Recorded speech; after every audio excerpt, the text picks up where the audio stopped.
Hello friends, કેમ છો? બધાને ભાવથી જય સ્વામિનારાયણ, જય શ્રી કૃષ્ણ, રામ રામ. તો આજે અમે આવી ગયા છીએ અમારા એપાર્ટમેન્ટવાળાની એક વાડી છે, ત્યાં પ્રોગ્રામ છે અને ત્યાં મોટી ગૌશાળા છે. જો એને કેટલી બધી ગાયોને રાખી છે, જો કેટલી બધી છે. કેવડી મોટી ગૌશાળા છે, એમ લાગે ને. તો આમાં આજે અમારે અચાનકથી બધા એપાર્ટમેન્ટવાળાનો પ્રોગ્રામનું નક્કી થયું, તો અમે બધા આવી ગયા. અને અહીંયા જો ઓલા બેનને છે એ બધું ગાયનું એનું ધ્યાન રાખે, એને નીણ પૂરો કરે, એવું બધું કરે. અને અમે અમારા આખા ગ્રુપવાળા બધા આવી ગયા. અને મારે સેજ મોડું થઈ ગયું, તો આજે મારે સેજ ટ્રીટમેન્ટ કરવાની હતી હાથનીથી. અને આ છે અમારા બધા એપાર્ટમેન્ટના બહેનો છે.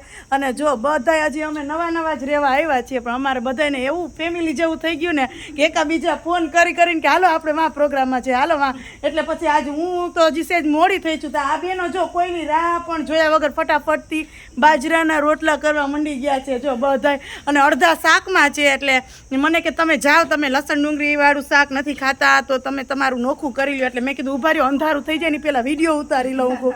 એટલે આજે મને બહુ હરખ થાય છે, બહુ ખુશી થાય છે કે એપાર્ટમેન્ટમાં આવો સરસ મજાના બધા ફેમિલીની જેમ રહીએ છીએ અને એકાબીજાનો સંપ છે, તો ખૂબ મજા આવે છે. ને જો આ બધા રોટલા બનાવે છે બેનો, જો બાકી મજા છે ને. ક્યારેક આવો પ્રોગ્રામ કરતો રહેવું જોઈએ હો, એટલે આપણને છે ને એમ ખુશી થાય, એમ આનંદ આવે, એમ કે માઇન્ડ ફ્રેશ થઈ જાય. એટલે અમારા બાળકો કે તમે વિડીયો તો ઉતારી લ્યો કે અમારો કે મેં કીધું હજી તો હું આવી છું ને, હું કહું. એટલે હવે ચાલો આપણે હવે રસોડામાં જઈએ છીએ, શાક બનાવે ત્યાં કે શું કી સાઈડ.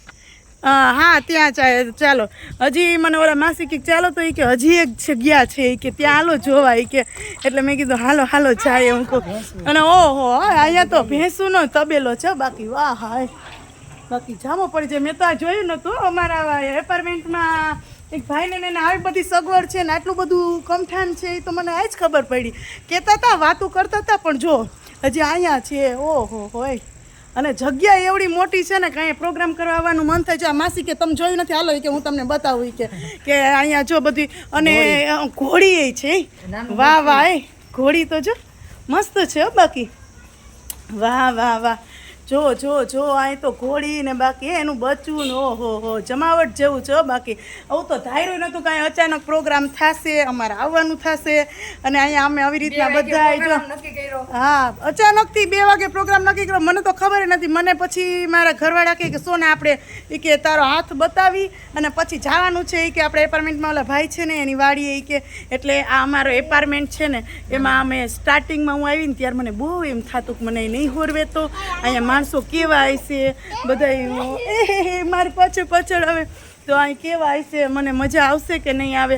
પણ ખરેખર મને એમ થયું કે મેં જ્યાં છોડ્યું ને એના કરતાં મને ભગવાને વિશેષ આપ્યું છે, એમ કે એવો સરસ એક પરિવાર આપ્યો છે ને કે મને હું જ્યાં રહેતી, જ્યાં 13 વર્ષ સુધી હું રહીને, તો હવે મને એવું નથી લાગતું કે હું ત્યાંથી આવી તો મને દુઃખ થાય. મને બહુ ખુશી થાય છે. અને મારા એપાર્ટમેન્ટના બધા બહેનો છે ને એ પણ મને બધાય બહુ સાથ આપે. એટલે મને તરત જ કીધું કે તમે રસોડામાં જાઓ ને. છોકરાએ મારા એવા છે ને જાણીતા એવા થઈ ગયા છે ને કે જ્યાં હોય ને મને જોવે ને એટલે દોડીને આંટી કરતા આવે. એટલે આપણે છે ને જ્યારે પાર્ટી આપીએ ને ત્યારે આ છોકરાઓને ભૂલવા નથી. ને પાર્ટી તો આપણે એક વખત આપવાની જ છે, એ તો પાકું જ છે. પણ થોડુંક આપણું એક લક્ષ્ય પૂરું થઈ જાય ને પછી તો છોકરા હવે હું જાઉં, અમારું શાક થઈ જાય, બરોબર ને, પછી મળીએ.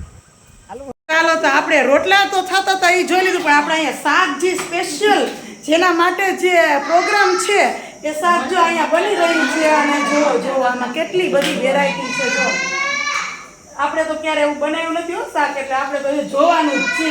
આ બધું ગ્રેવી ને તૈયાર કરી, એટલે હવે તમને અંદાજો આવી ગયો છે કે આ ગાંઠિયા છે, પછી આ કાજુ છે.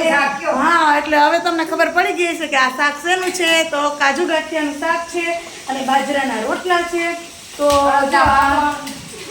બાળકો અમારા એવા છે ને કે હજી અમે રેવાયમાં પણ મને છે ને કે આ ફેમિલી જેવું થઈ ગયું છે. એટલે ગમે ત્યારે મને કંઈ કોઈને એટલે તરત બોલાવે. ને મારા એપાર્ટમેન્ટવાળા પણ બધા બહુ સારા છે કે અહીંયા આવ્યા ને તો એમ કે એવું લાગ્યું નથી કે અજાણ્યું છે, એમ કે એમ લાગે કે વર્ષોથી આમ બધા ભેગા હોય ને એવું લાગે. એટલે એકાબીજાને જેમ ખબર પડે ને એમ બધા પ્રોગ્રામમાં બોલાવે અને બધા જ ભેગા બેસીને જમીએ. બસ આનાથી વિશેષ આપણે ક્યાં બીજું કાંઈ લઈ જવાનું છે ભેગું. તો જો આ મસ્ત મસ્ત કારીગરો તૈયાર થઈ ગયા ભાઈ. આવડતું હોય તો બનાવવા બેસી જ જાય ને, આપણને તો આવડતું નથી, આપણે જોવાનું જ છે ખાલી. એટલે અહીં જગ્યા બહુ સરસ છે, વાડી છે, છતાંય જો અહીંયા કેટલું બેઠક વ્યવસ્થા છે, ડાઇનિંગ ટેબલ છે, અને આ માસીની વાડી છે. અને મને હજી તો નવા નવા છે ને એટલે આ વાડી જાય છે ને મને નામ નથી આવડતું. શું નામ છે આપણે અહીંયા પ્રોગ્રામ છે એનું? આ ભાઈનું ને એનું મયંક. હા, મયંકભાઈની. જો મને પછી એમ થાય કે નામ નથી ખબર તો કેમ બોલું. તો મયંકભાઈની વાડી છે ને, મયંકભાઈને આની પહેલાં પણ મસ્ત મસ્ત પ્રોગ્રામ આપ્યો હતો એપાર્ટમેન્ટમાં, અને અહીંયા પણ જો એને પ્રોગ્રામ રાખ્યો છે. તો આ પ્રોગ્રામ રાખવાની સહેલું નથી, બહુ અઘરું છે, કારણ કે બધી વ્યવસ્થા તો કરવી ને. એટલે જો બધી વ્યવસ્થા કરી અને બધું તૈયાર કરવું ને એ જ અઘરું છે. એટલે આ બધું બનાવવું, તૈયાર કરવું, આપણે તો કોઈક ઇન્વિટેશન આપે એટલે આપણે તો ફટાફટ જમવા પહોંચી જાય, પણ આ બધી તૈયારી કરવી એ બહુ અઘરી છે હો. એ જ્યારે આપણી વાડીએ પ્રોગ્રામ કરીએ ને ત્યારે ખબર પડે. મેં એકાદ વખત વાડીએ પ્રોગ્રામ કરતો ને એટલે મને ખબર છે. તો સારું, ચાલો. આજ તો બહુ આનંદ થાય છે કે અચાનકથી પ્રોગ્રામનું નક્કી થઈ ગયું બપોરે, અને અચાનકથી અહીંયા આવવાનું પણ થઈ ગયું. તો પ્રોગ્રામમાં બધા જ એકી સાથે કામે વર્ગી ગયા છે ને. એમાં જો અહીંયા અલગ અલગ ટુકડી પડી ગઈ છે. કોઈ સલાડ બનાવે છે ને, કોઈ રોટલા બનાવતા હતા ને, અને પુરુષો બેઠા છે ને, કોઈ જો આ ધાણા ભાજીને એવું સુધારીએ છીએ ને. અને અહીંયા મસ્ત મસ્ત શાક બની રહ્યું છે, જોરદાર, મોઢામાં પાણી આવી જાય એવું. અને એક સાઈડ સલાડ તૈયાર થઈ રહ્યું છે. કાજુ ગાંઠિયાનું શાકનું નામ લઈએ એટલે બધાયના મોઢામાં પાણી આવી જાય. ને એમાંય જે આ બનતું હોય એ જોઈ અને તૈયાર થયેલું જોઈએ તો ઓહો, તરત જ બાજરાના રોટલા યાદ આવી જાય. એટલે આ શાક તૈયાર થઈ ગયું છે, અને મસ્ત મસ્ત સલાડ પણ અમારા બહેનો તૈયાર કરી રહ્યા છે. અને એમાં જો ડુંગળી છે, ટમેટું છે, અને મસાલાવાળા દાણા છે, અને પછી ધાણા ભાજી, અને બધો જ ગરમ મસાલો છે, અને પાછું લીંબુ ઉપરથી નાખ્યું છે. એટલે જોરદાર ટેસ્ટ આવે એવું બનાવ્યું છે સલાડ. એટલે જો, અરે આ ઓલું કેવું સલાડ બનાવતા બનાવતા બધાને એમ થાય કે જલ્દી હવે તો પુરુષોને જમવા બેસાડી દઈને પછી આપણે જમવા બેસીએ એમ. એટલે શાક ને સલાડને તૈયાર થઈ ગયું એટલે અડદના પાપડ પણ શેકી લીધા, અને આપણે આપણું અલગથી કાજુ ગાંઠિયાનું શાક બનાવી લીધું, અને ભાઈઓને જમવા બેસાડી દીધા છે જો બધાયને. અને બધાયને બહુ મજા આવે છે. જો કેટલા લોકો, પહેલાં નક્કી નહોતું, અચાનકથી જ્યારે પ્રોગ્રામનું તૈયારી કરીને તો 15 જણા હતા. ધીમે ધીમે ખબર કરતાં 45 જણા થઈ ગયા. એટલે જો આટલું સમૂહમાં જમીએ ને તો જમવાનું વધારે ભાવે હો. ઘરે જમતા હોય ને એના કરતાં સમૂહમાં જમતા હોય ને એમાં તમારે એક રોટલો ખાતા હોય ને તો 1.5 થી 2 રોટલા જમવામાં વહી જાય. એટલે જો પુરુષો જમી લે ને એટલે અમે ફટાફટ રાહ જોતા હતા કે ક્યારે અમે જમવા બેસે. એટલે અમે પણ બેસી ગયા, અને બાજરાના રોટલા સાથે બ્રેડ પણ હતી. એટલે કોઈ છોકરાઓને રોટલા ના ખાવા હોય તો બ્રેડ પણ ખાઈ શકે એમાં. એટલે સરસ મજાનું બાજરાના રોટલા, બ્રેડ, અને આવું સરસ મજાનું કાજુ ગાંઠિયાનું શાક, એને મોજ પડી ગઈ.